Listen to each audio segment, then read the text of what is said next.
La noche del 5 de noviembre del año 2009 ocurrió el más horrendo crimen en los anales de la justicia en San Francisco de Macorís: el asesinato de Juan Ilujara Tavares Rosario, una joven estudiante de 19 años de edad.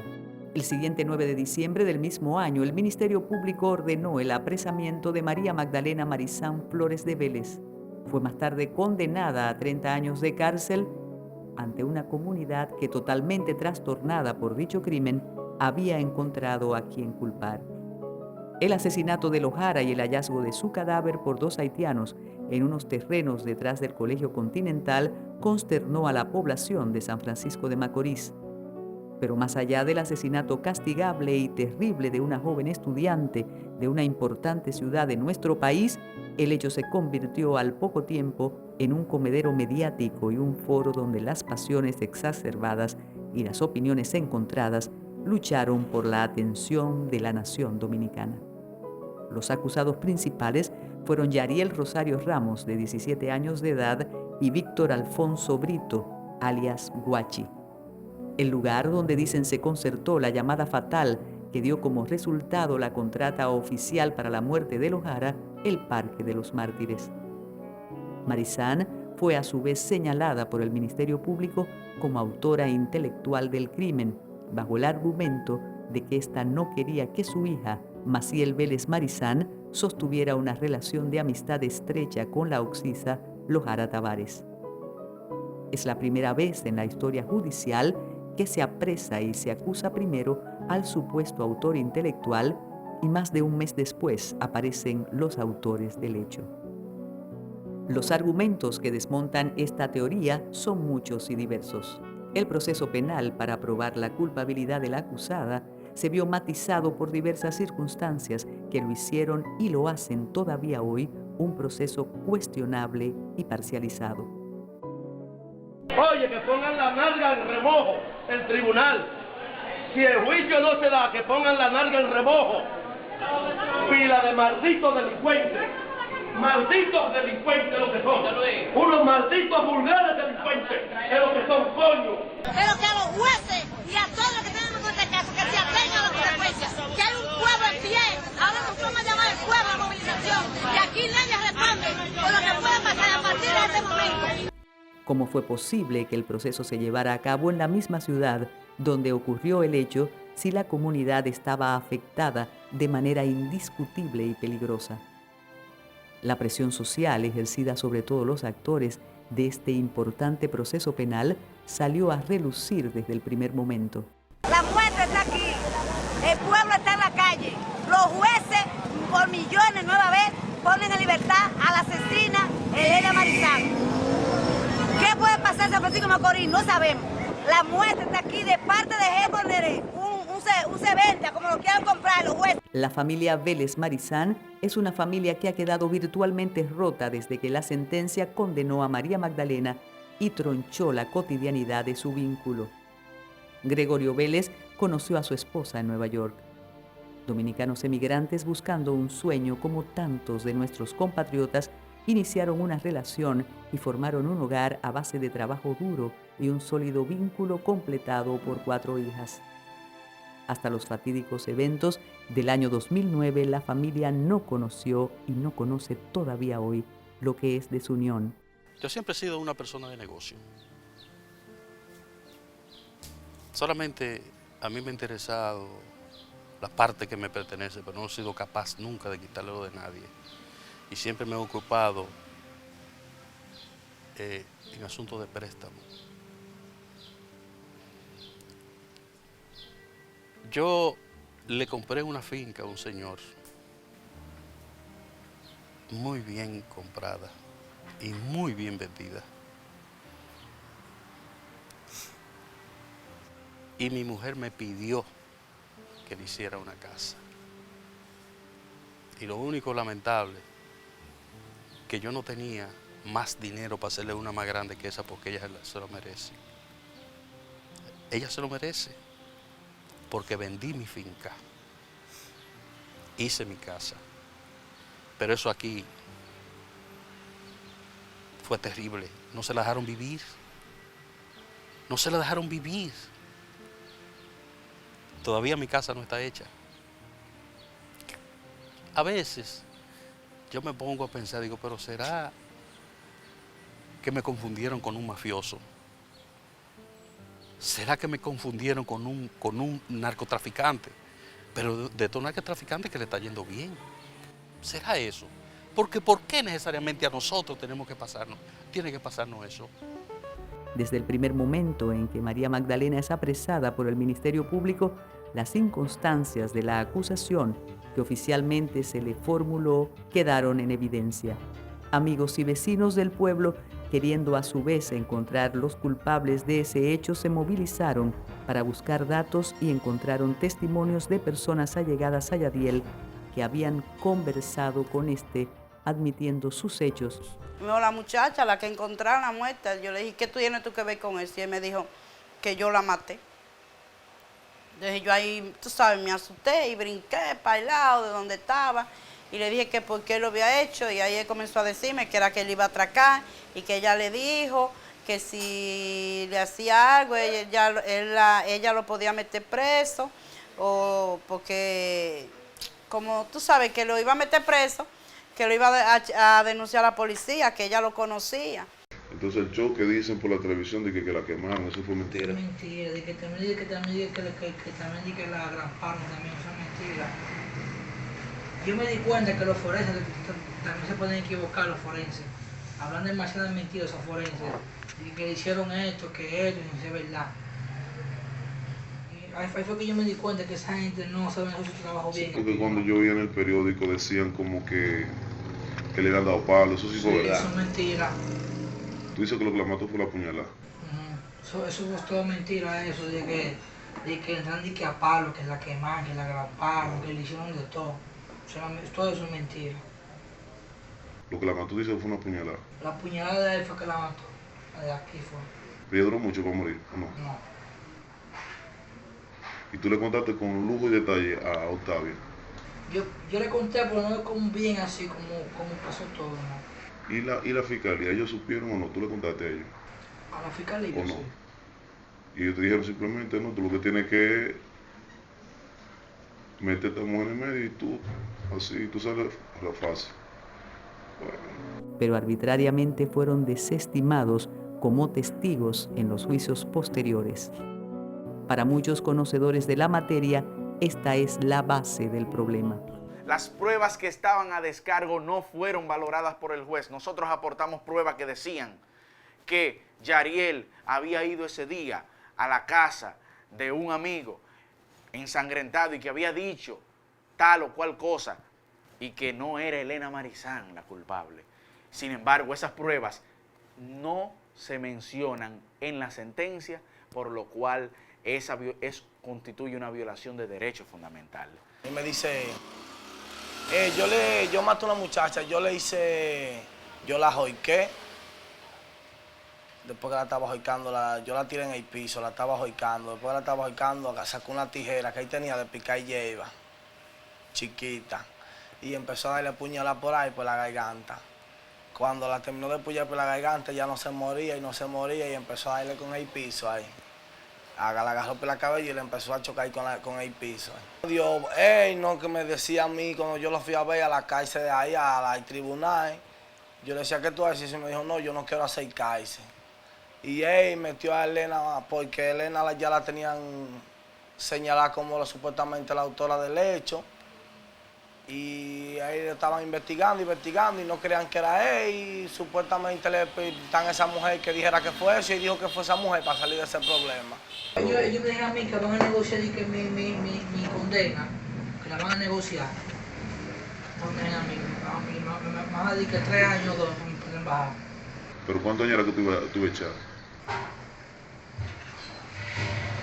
Que a mí me dijeron, yo eché como 4 años más, de 3 a 4.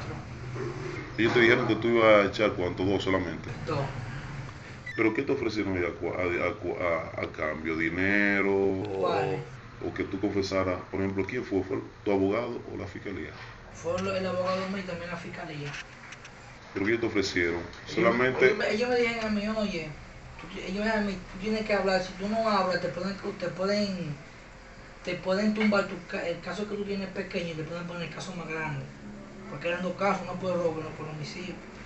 Entonces ellos me pusieron el de robo y no me pusieron el homicidio para ayudarme. Ellos te dijeron, ellos fue lo que te dijeron, si tú hablas en contra de Elena. Me van a poner el de robo y el de homicidio. Si me ponen el de homicidio me van a caber 4 años o 5. Y tú lo que dijiste, el término. Bueno, yo digo, bueno, para que me cante 4, me voy de robo. Que me acusan por el de robo. Okay. ¿Sabes que fue un negocio rarísimo que hicieron allá? Sí, un negocio. Los argumentos de Jariel sobre cómo fue contactado por María Magdalena Marizán para que a cambio de una cuantiosa recompensa asesinara a Lohara Tavares son difíciles de creer en el mejor de los casos. Que Rosario estaba sentado en el Parque Los Mártires y que recibió una llamada anónima para luego devolver a dicho número privado, suerte a un trozo de teléfono que encontró justo al lado de donde se encontraba sentado, con la gracia de no solo tener el chip, sino los minutos suficientes para devolver la llamada, que además concertó una cita, se subió a una jipeta totalmente oscura y que solo pudo divisar la persona por las luces del tablero, que le pasó una foto y que pudo ver en esa oscuridad, y que además le ofrecieran pagar 2 millones de pesos sin recibir ni un adelanto, es totalmente inaudito. Cuando yo vi que esta corte de San Francisco de Macorís, de los cuales, de los 3 jueces que la conformaban, 2, el presidente y otro, permanecieron en absoluto silencio, oyendo solamente los interrogatorios que uno de los magistrados hacía y los interrogatorios del Ministerio Público, como que me despertaba a mí como cierta suspicacia, ¿por qué el presidente no interviene más a fondo en este asunto o el otro ayudante, sino uno solo? Pero la forma como yo veía que se desenvolvía este magistrado me daba a mí la esperanza de que iban a dar un fallo totalmente diferente al que realmente ocurrió.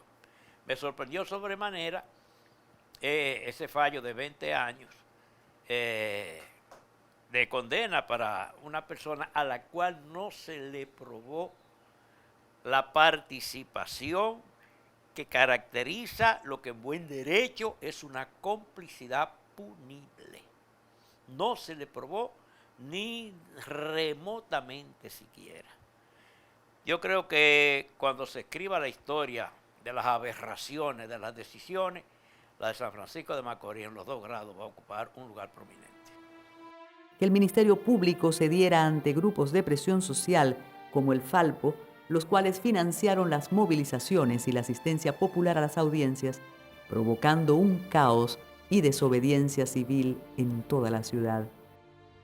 En la puerta del tribunal habían cartelones con la efigie de la muerta, con letrero anodante. Un tribunal que se respete no permite esas cosas.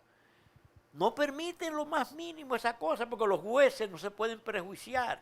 El hecho mismo de que pusieran esos cartelones, de que hubiera la presión en el público, no cabe la menor duda que los hubo y que ejercieron esa presión psicológica sobre los magistrados, que para mí, y que me perdonen ellos, se acobardaron para fallar de acuerdo a su conciencia y lo hicieron de acuerdo al populacho. Que la magistrada a cargo del proceso, María Brito, dijera que no soportaba la presión social que sobre los actores de dicho juicio se ejercía y que en sus propias palabras quería pasar la Navidad tranquila, es otro detalle que arroja un paño oscuro sobre toda la situación. Estaba en la habitación, ella entra y dice, wow, pero aquí entra mi casita y sobre espacio. Yo le pregunto a ella, ¿es propia su casa? Y ella me dice que sí. Yo le digo, pues dele gracias a Dios, que usted tiene su casa propia. Me mira de arriba abajo, me dice que no ve, con un tono como, yo pensé se molestó. Yo le digo a ella, mire, si me escribe esa mujer, yo no tengo absolutamente nada que ver con esa niña, por Dios, fue una muerte fea. Yo quiero saber, porque una muerte así, o una ganga, le digo yo, pues eso es ganga o droga, averigüen bien, porque mi hija se juntaba con ella, era la amiga. Me miró y me dijo, sí, se va a resolver. Me dice. Ni siquiera se tomó en cuenta un estudio realizado por expertos investigadores donde quedó claramente demostrado que ni las llamadas realizadas por ella, ni las de Jariel, ni las de Lojara daban algún indicio de culpabilidad a la señora Marizán. María Magdalena fue condenada antes del juicio. El odio vertido sobre la figura de una madre de familia que a base de trabajo y acompañando a su esposo en el viaje de la vida que es el matrimonio, no tenía justificación porque las pruebas no apuntaban a ella. Los vicios que colmaron el proceso penal permitieron la libertad al autor material confeso de dicho crimen y encarcelaron a alguien para cuya condena no había pruebas que justificaran 30 años de cárcel. Es muy peligroso que la justicia ceda a la presión, porque eso se puede prestar y se está prestando a que gente inocente vaya a la cárcel. Entonces, hay que reforzar la investigación imparcial, porque el Ministerio Público en este país cree que su única labor es acusar. Y nosotros entendemos que la labor es hacer una investigación imparcial. Que cuando una persona sea declarada inocente o no culpable, o sea declarada culpable, en la población quede la convicción de que se hizo un trabajo investigativo serio, imparcial. En este caso en específico, lo que hubo fue mucha presión mediática, una investigación dirigida, donde cuando aparecían cosas que pudieran favorecer a Elena no aparecían. Incluso se probó en el juicio que hubo hasta alteraciones de los reportes de llamadas. La conflagración en contra de Marizán parecía cubrir todos los aspectos y matices de la vida pública. Sus oportunidades eran mínimas frente a semejante aluvión de opiniones en su contra, todas condenándola a la más dura de las penas.